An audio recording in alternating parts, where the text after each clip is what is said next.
Okey guys, Assalamualaikum warahmatullahi wabarakatuh. Saya sebagai admin dari Izam New ID ingin saya nak berkata yang saya nak pamit dulu dari buat konten selama beberapa hari, memandangkan saya akan pulang ke asrama.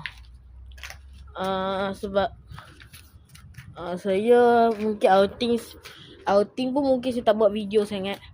Tu pun rare time je lah, macam ada benda rare je lah saya akan buat video.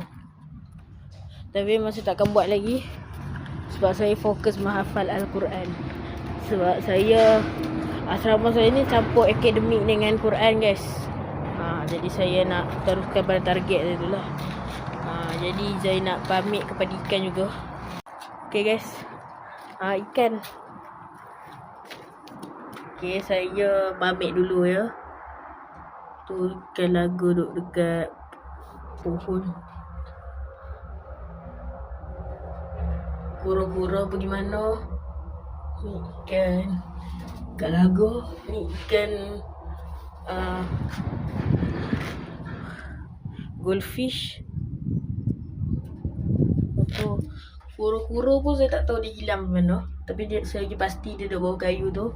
Jadi selamat tinggal ya. Saya akan mula buat konten waktu raya ataupun selepas raya guys. Okay, itu je untuk video kali ni. Assalamualaikum warahmatullahi wabarakatuh.